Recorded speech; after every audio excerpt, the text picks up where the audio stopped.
Ang tatapi ko naman ngayon, yung sinasabi ni Father Darwin, the Eucharist. No? Yung Eucharist naman, ito yung tema ko sa debate ngayong darating na March 30. Pero, yung tungkol sa Eucharistic miracle, di ba sabi ni Father Darwin, topic ko daw yun para sa'yo. Tatopic ko na lang muna rito. Okay. Ang mga Katoliko, naniniwala mga Katoliko na yung Eucharist, yung Eucharist kasi, Greek word yun ng Thanksgiving, Eucharistia. Yung Eucharist, o yung ostia ng Katoliko, yung komunyon, tawagan natin komunyon sa Tagalog, yun ay, sa Katoliko, yun ay literal na katawan ni Kristo. Literal. Hindi siya physical. Sa ang dating daan naman, ayo. Wait lang ha. Hey. Diyan, kabila. Hey. Hello. Meron? Namatay. Okay. Ayan, meron may bantayan mo yan, baka mamatay. Okay, ngayon. Yung komunyon sa Katoliko, sabi nila kasi, sabi ng ang dating daan, ang komunyon is hindi yung ginagawa ng Katoliko na may hostia, inaangat, katawan ni Kristo, tatanggapin naman, amen. Di daw yun kasi aral. Yung pangangaral, yung pagtuturo sa aral, yun na ang Eucharist. Yun na ang sinasabi natin komunyon. Pero hindi. Dahil doon sa Last Supper, kung naalala natin, si Kristo mismo, meron talaga siyang iniangat na tinapay. Literal na iniangat na tinapay. Sabi niya, tauto estin to soma mo. This is my body. Walang bersyon ng Biblia ang nagsasabi, this is the symbol of my body, maliban na lang sa translation ng saksi ni Jehovah na walang Bible scholar na pumirma dahil kumpirmadong daming mali. Walang cross doon kasi nakalagay doon, istaka. Yung nilagay nila ng term simbolo. Yung sa Biblia, na nagpakita si Kristo sa mga apostol, sabi nila kay Tomas na nakita namin ang Panginoon. Sabi ni Tomas, di ako naniniwala hanggat hindi ko mailagay yung aking daliri sa mga butas ng mga pako sa kanyang mga kamay. Mga kamay. Pero sa saksi ni Jehovah ngayon, sa butas ng pako sa kanyang kamay. Ginawang isa na lang. Butas ng pako. Butas ng mga pako yun. In original. So may mga pagbabagong ginawa ang saksi ni Jehovah, kaya yung Biblia na yon, confirm yun, talagang mayroong mga dokumento, ang Wikipedia, pati Wikipedia, ginalaw ng mga saksi ni Jehovah, kaya saksi ni Jehovah, pinagalitan ng Wikipedia. Kasi ginagalaw nila yung mga information doon. The same yan, may mga dokumento tayo niyan na ginagalaw nila. Yung pangalang Jehovah na ilalagay sa New Testament. Wala namang Jehovah sa New Testament. Inilalagay nila. Alam naman nila na pangalang Jehovah is kanila lang yon, para bang dahil sa popularity, while inclining the word Yahweh as the more correct way, we retain the form Jehovah because of the people's familiarity with it since the 14th century. Nang ilang version dumaan, we retain the form Jehovah by centuries. Hanggang nawala na talaga yon sa kanilang forward ng kanilang Biblia. Sa Greek manuscript, ang ginamit talaga doon, tauto estin to soma mo, this is my body. Asan doon ang physical body ni Kristo? Yung may hawak ng tinapay o yung tinapay na kanyang dala? Ang physical body doon, yung may hawak. Ano yung hinawakan? Ang tawag doon, sacramental body. Yung iglesia, body of Christ din yan. Ang tawag doon, mystical body of Christ. Tanong, yung iglesia ba literal na katawan ni Kristo? Yes. Hindi naman yun, figurative. Literal talaga yun na katawan niya, the mystical body of Christ. Yun namang ostia, literal ba yun? Yes, literal pa rin yun. literal na sacramental body of Christ. Yung katawan niyang may hawak no, literal ba yon? Literal din yon. Yon ang physical body niya. So, ibig sabihin, hindi turo ng Katoliko sa Eucharist na ang Eucharist is the physical body of Christ. Dahil ang nangyayari during consecration is tinatawag nating transubstantiation. Dahil sa prayer na ginawa ng simbahan, na nakuha mula sa mga apostol, naturo din naman ni Kristo, nagkakaroon ng transubstantiation during consecration. Ito. Pag sinabing transubstantiation, yung substance lang niya, mula sa substance ng tinapay, na ililipat sa substance ng katawan ni Kristo. Na ililipat. Sa madaling salita, ang substance lang ang nabago. Hindi ang physical na anyo. Iba yung physical na anyo eh. Ngayon, yan ang opisyal na katuruan ng simbahan. Yung ostia na kinonsecrate ng pare, nagiging literal na katawan ni Kristo, hindi physical na katawan ni Kristo. Ang nabago, ang substance, hindi ang accidents. Ano yung accidents? Yung mismong itsura. Yun ang accidents. Pero may pagkakataon na nabago yung itsura mismo. Yung accidents mismo. Ewan ko lang kung mayroon ba ako dito, nasali ko ba dito sa mga references ko. Try ko lang. Ito kung makita ko. Ito. Ating unahin yung sa Lanciano, Italy. Ayan. Wait lang ha. Ito. Ayan. Ito sa Lanciano, Italy. Nakikita ko sa camera? Dili ko dipita. Pero mabalhin-balhin ako siya. Ano, oh. Ayan lang. Ito yung Lanciano, Italy. Yan yung yung simbahan kung saan is nangyari ang milagro ito. 750 AD nangyari. Isang Brazilian monk, isang Brazilian na pare, ang nagduda. Sabi kasi niya, teka ha, sabi natin sa misa, katawan ni Kristo. Sabi naman ng mga tao, amen. Tanggap naman sila. Kung titikman, di naman lasang laman. Di naman lasang dugo. Tinapay pa rin. Nagduda ang paring ito. Duda siya. Ito ay nangyari in reality, ha? Hindi ko sinasabi na bawat consecration ng pare, nagbabago itsura. Lahat ng consecration na nagbabago itsura, hindi. Kasi di naman turo ng simbahan Katoliko na during consecration, nagbabago ang itsura ng hostia to physical body. Hindi, literal lang ang sinabi. Ang substance ng tinapay na transubstance sa literal na body. Walang turo na ang itsura ng hostia na transform sa physical body. Pero may pagkakataon na nangyayari yon na may pahintulot ng Panginoon. Gaya nito. Nagduda ang Brazilian monk na ito. Pinagluloko lang yata tayo ng ating relihiyon sa ating turo. Kasi katawan ni Kristo, pagkain mo, lasa pa rin ng hostia, wala naman na bago eh. Ngayon, nung nag-consecrate na siya, ang nangyari, natigil ang misa. Bakit? Tumulo yung dugo sa kanyang braso. Tumulo yung dugo, natigil, pati yung pare nagulantang. Sabi ng mga Sabadista, yung pare niyan is the great magician. Uy, yung great magician, salungat sa opisyal na katuruan ng Katoliko ang mahika. Yan ay nasa Catechism of the Catholic Church 21:17. Against ng mahika. Hindi, pati nga pare, nagulantang eh. So, hindi niya magic yon. Nag-consecrate siya, tumulo. Sa kanyang braso, ang dugo. Anong sunod na nangyari? Natigil. Pinatawag ng lahat ng mga scientists sa kanilang panahon, pina-investigate yon. At ang mga scientists na mga panahong yon, lahat mga atheist. Lahat, sa kanyang panahon. Kasi wala po namang scientist sa kanyang panahon na relihiyoso.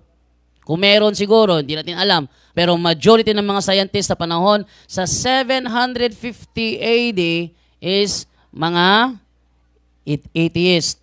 Next. Ngayon, kamakailan lang, sa modernong panahon, 1990, ito ay in-investigate ng isang doktor na si Professor Eduardo Linole. Oh. Tapos, yan si Professor Eduardo Linole, ito yung kanyang findings sa kanyang laboratory test. The flesh and blood, the flesh and blood of Lanciano, therefore, are just the same as they would be if they had been drawn that very day from a living human being. Yung nangyari noong 750 AD sa investigation ng isang scientist na si Eduardo Linole, parang bago lang hinugot sa katawan ng tao. Therefore are just the same as they would be if they had been drawn that very day. Below the heart arteries, so scientific laboratory ginamit dito, napatunayan na meron siyang heart arteries and veins can be easily identified as well as a double slender branch of the vagus nerve. The conservation of the flesh and the blood left in their natural state for 12 centuries and exposed to the influence of atmospheric and biological elements remain an extraordinary phenomenon. The Linole Report. Ngayon, yung kaniyang findings, for 12 centuries, para bang nakatiwangwang lang ng ganyan, walang nilagay na preservatives, kahit na anong elemento, pero buhay. Buhay.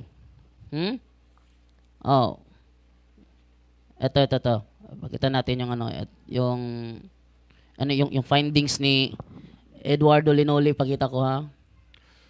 Ang findings ni Eduardo Linole, ito.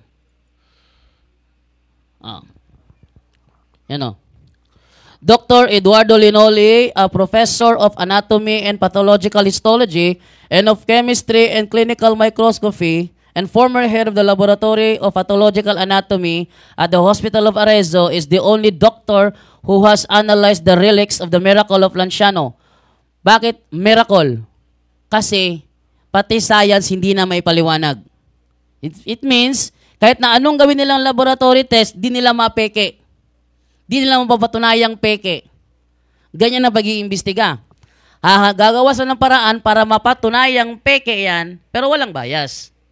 Gagawin nila lahat ng paraan para mapatunayang modus yan, peke yan, nang walang gagawing bias. Pag bumagsak sila at napatunayang tunay yan, tunay talaga yan. Ayan ang ginawa dito ni Eduardo Linole. Sabi dito, his findings have stirred interest in the scientific world. Linole was entrusted with a study. He was assisted by Dr. Ruggero Bertelli, retired professor of human anatomy at the University of Siena. Linole extracted parts of the relics with great care and then analyzed the remains of miraculous flesh and blood. He presented his findings on March 4, 1971. So, pinisenta na niya ngayon. His study confirmed that the flesh and blood were of human origin. So sa kanyang study, yung ostia na kinosekret ng pare, nagkaroon ng laman na may dugo. At yung laman at dugo na yon sa kanyang laboratory test were of human origin. Galing sa tao. The flesh was unequivocally cardiac tissue. So yung laman na nasa ostia, cardiac tissue yon. And the blood was of type AB. Consulted by Zenit, Linole explained that, as regards the flesh, I had in my hand the endocardium, therefore there is no doubt at all that it is cardiac tissue. So talagang pinag-aralan bawat detalye ng nasa ostia na nagkaroon ng laman, na kinonsecrate ng pare, yan, confirm na myocardium, galing sa cardiac tissue. Pag sinabing cardiac tissue, sa puso. Next, in regard to the blood, the scientific emphasized that the blood group is the same as that of the man of the Holy Shroud of Turin. And it is particular because it has the characteristics of a man who has born and lived in the Middle East region. Yung dugo, in-study nila, katugma sa dugo na lumalabas sa Holy Man sa Shroud of Turin. Yung Shroud of Turin, ginagawa ng paraan ni Elias Soriano yan na patunayan niyang mali. Wala namang may pakitang ebidensya. Sabi niya na ano na yan, ang mga scientist, asa ng referensya niya. May referensya tayo dito na ang scientist na nag-investigate noon ay si Dr. Zugibe. Ang nag-investigate noon. At yung dugo na yon tugma sa dugo na nakita sa sa kalis at sa ostia. The AB blood group of the inhabitants of the area in fact has a percentage that extends from 0.5% to 1%, while in Palestine and the regions of the Middle East, it is 14 to 15%. Sabi ni Dr. Eduardo Linole. Linole's analysis revealed no traces of preservatives. So, napatunayan na walang halong preservatives, pero buhay pa rin. Napuntahan ni Father Darwin to nung siya nagpunta doon sa Italy, nakita niya buhay pa rin. In the elements, meaning that the blood could not have been extracted from a corpse. Sa kanyang pagsisiyasat, napatunayan niya na ang dugo mismo hindi kinuha mula sa bangkay. Buhay na buhay. Sabi ni Soriano, kapag walang alak, kulang. Sinabi na yun eh. Wait lang ating yun ha. Sabi ni Soriano, kapag wala raw alak, kulang. Saan ko ba nakita yun? Kulang. Try ko nga to, search ko nga dito, kulang. Kung makita ko ba, kulang. Eto, walang inom kulang, sabi ni Soriano. Kakain, iinom. Ba't ikaw hindi ka pinainom? Ayan sabi ni Kristo, kainin, tapos uminom. Talagang natural yung pagka kumain, iinom. Bakit yung mga pinakaing miyembro hindi pinainom? Kulang.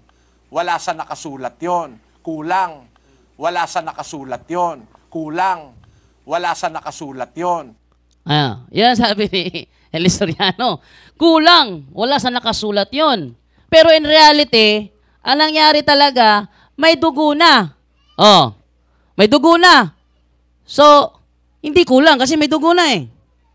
Linole's report was published in Quadernes Labo de Diagnostica Clinica e de Laboratory in 1971. Yung dugo, presko, buhay, hindi galing sa bangkay. In 1973, the Higher Council of the World Health Organization appointed a scientific commission to verify. Pati yung World Health Organization nagsagawa ng paraan para i-verify ang kanyang findings.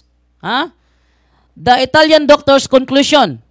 The work was carried out over 15 months. 15 months, dinoble check ang kanyang mga investigation. 15 months, dinoble check lahat ng mga yon, mga laboratory result niya, with a total of 500 examination. Sa madaling salita, hindi lang 100, hindi lang 200, 500 laboratory examination ang naisagawa sa loob ng 15 buwan para lang i-double check, i-verify ang kanyang report na yung ostia naging laman na may dugo.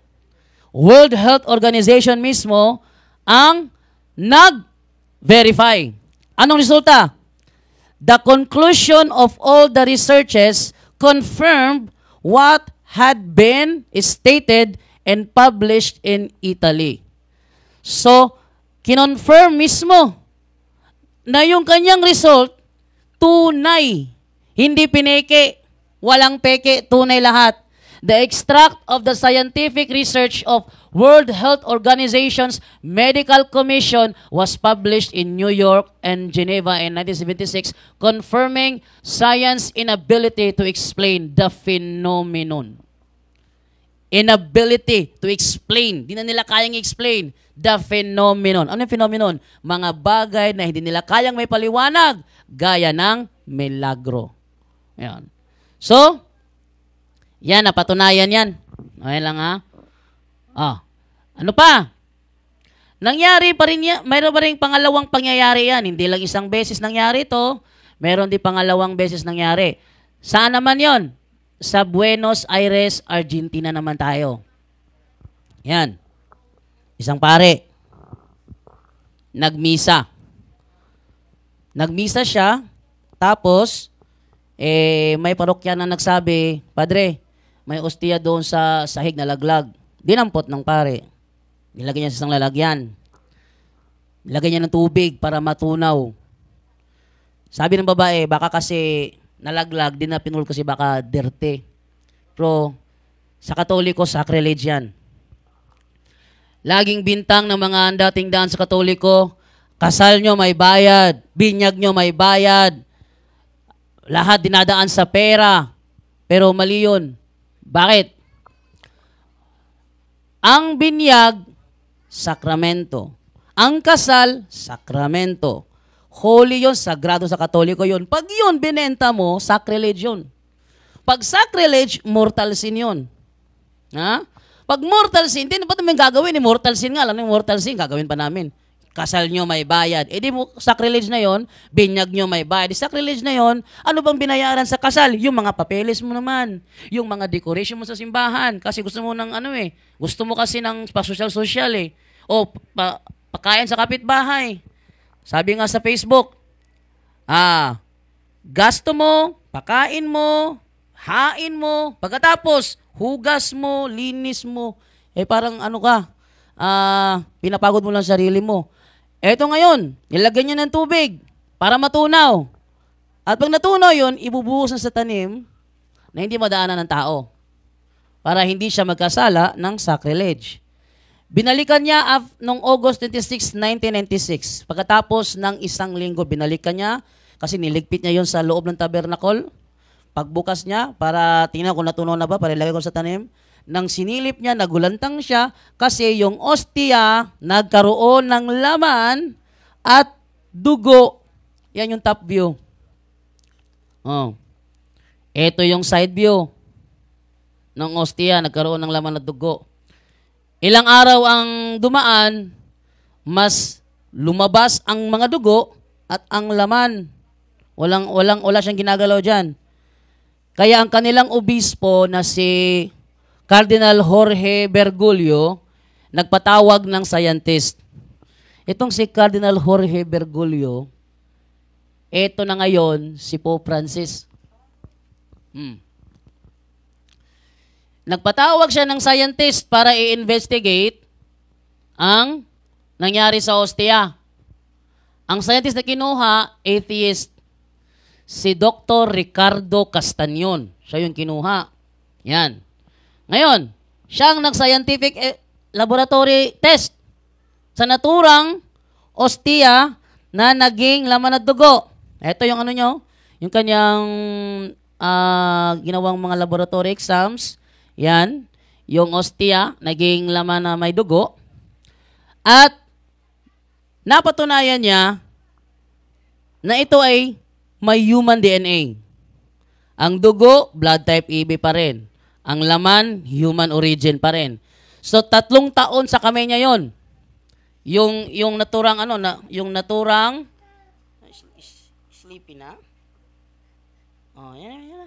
Yung naturang ostia. 3 taon niyang hawak yon. Ang ginawa niya, dahil lahat ng kanyang findings, the same pa rin, kailangan niya ng second voice. Dinala sa New York, pinaimbestigahan sa pinakabihasang scientist pathologist doon na si Dr. Frederick Zugibe.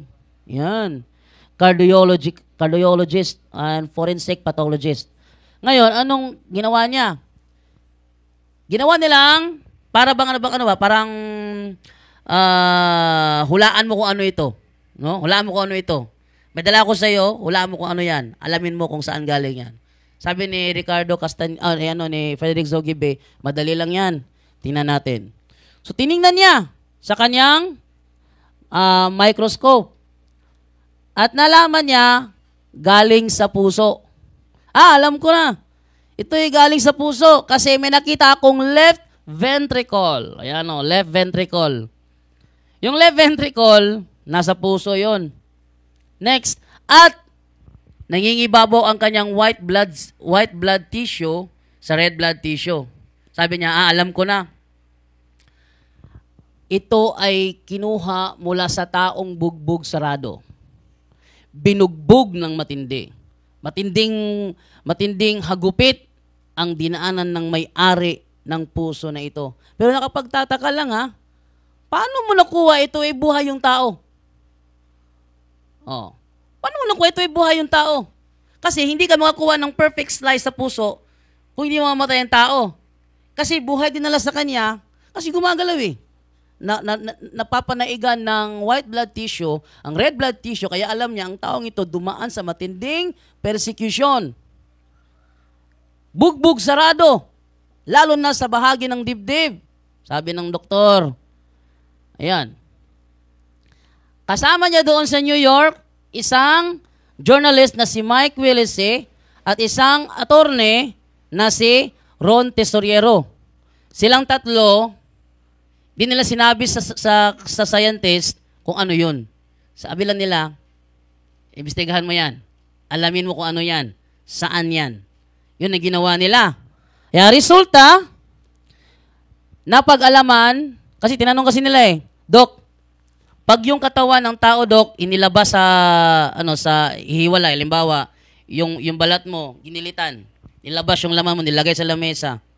Yung laman mo, nilagay sa lamesa. Mga ilang oras para yan magsisimulang ma-decompose. Sabi ng doktor, sa loob lamang ng 24 oras, magsisimula na siyang ma-decompose. Pero ito, sabi nung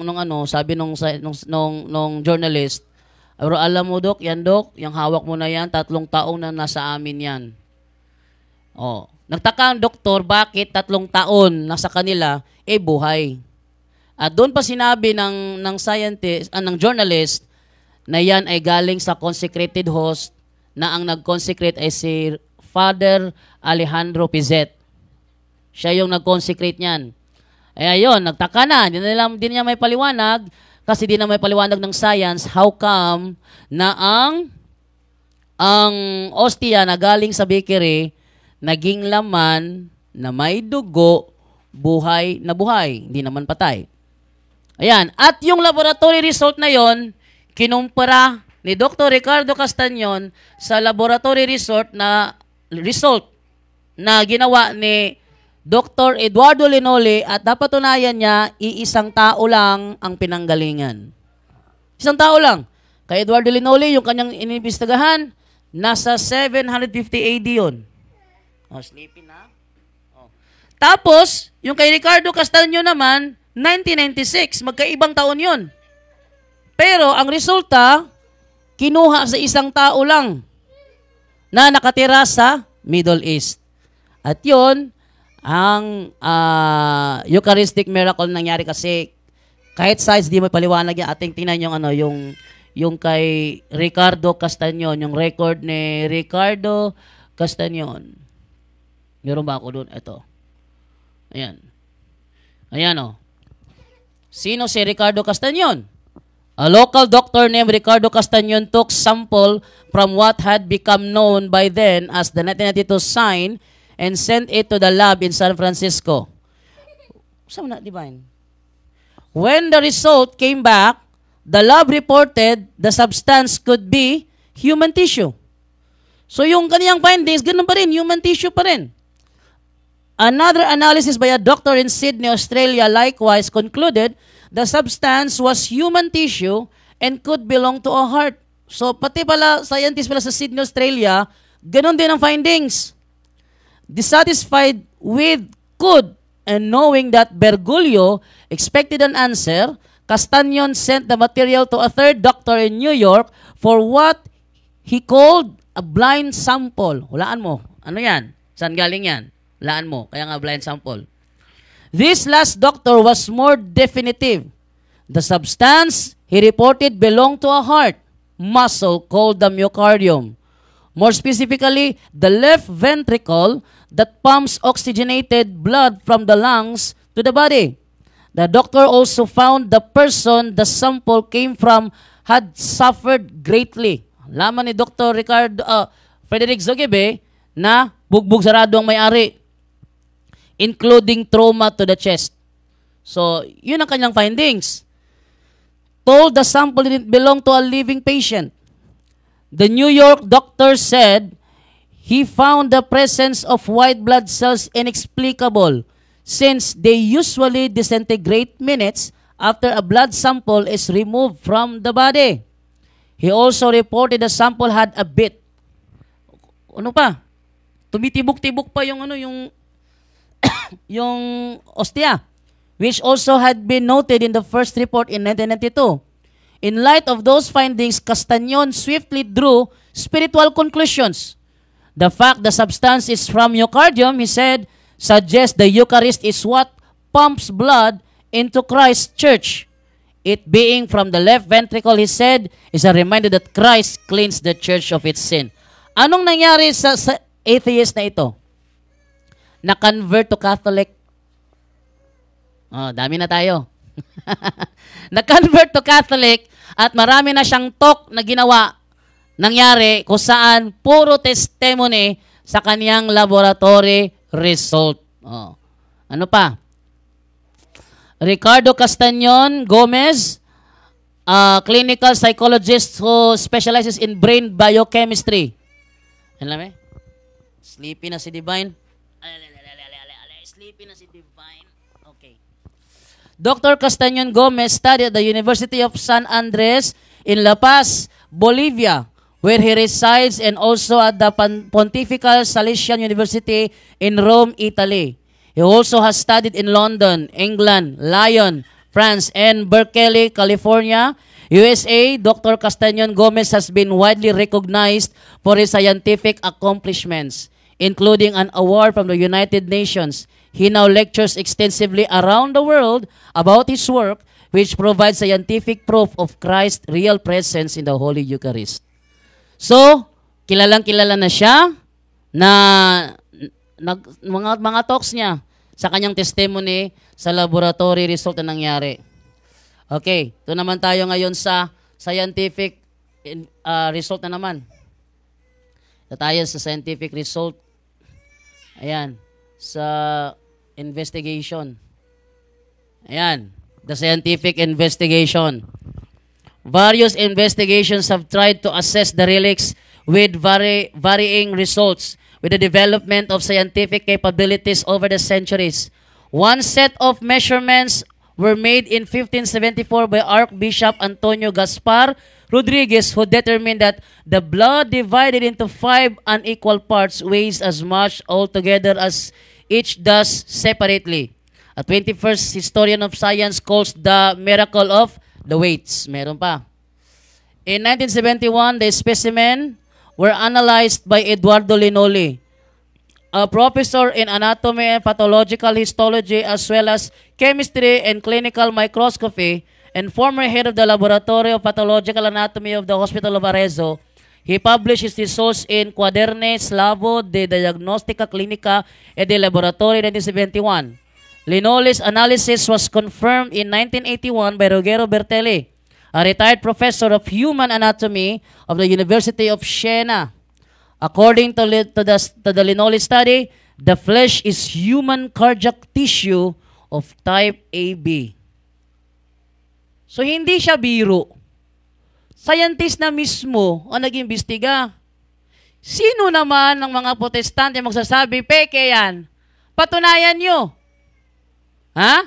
Maglabas kayo ng scientific result galing mismo sa naturang ostia na inimbestigahan nila. Di kukuha kayo sa ibang ostia yun na inimbestigahan nyo. Mali yun. Kukuha kayo sa mismong inimbestigahan nila para mapatunayang mali sila. Kasi ang mga doktor na ito, hindi basta-basta. Ang tataas ng mga ano nila, compared sa mga tumutuligsa. He said, he found proteins in the blood. Ay, buhay. Kasi may protein eh. Kung patay ito, wala ng protein to. In the same proportions as are found in the seroprotic makeup of a normal blood, Linoli found no trace of preservatives. Walang preservatibong nilagay. Various investigation have tried to assess... ito na, ano ko na pala to. Ito lang ha. Ayun. Nabasa ko na pala. So, ibig sabihin, may mga pagkakataon na na-transform talaga. Pero ang official na turo ng Simbahang Katoliko, transubstantiation. Ang substance ng tinapay na transform sa substance ng katawan ni Kristo. Hindi namin turo na na-transform into physical. May mga pangyayari lang na talagang ginawa ng Panginoon ng paraan para ma-transform talaga siya. At kahit mga scientist, hindi ma-deny ang reality na yan. Kaya tinatawag yan, the Eucharistic miracle. Hindi yan nangyari sa mga Santa Cena ng ibang relihiyon. May Santa Cena ang INC, almusal sa umaga ba yun? Saan yun? Sa talaksan nila? Banal na hapunan sa umaga, sa SDA, wala rin nangyari. Sa born again, meron pa sila. May tinapay, meron pang maliit na cup sa kabila na may dalang wine. Walang ganyan nangyari. Dito lang, sa Katoliko yan. Pinaramdam ni Kristo ang kanyang presence sa Eucharist. So, yun lang muna ang aking topic ngayon. Mamayang hapon, tuloy tayo mamayang hapon, pero open forum na tayo.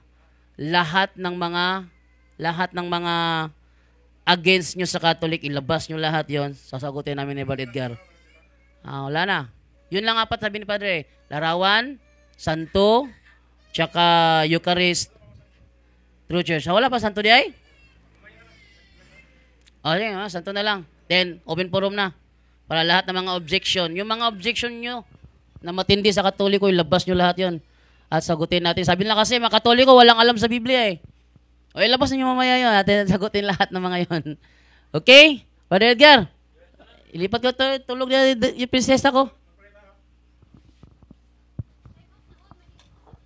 Okay.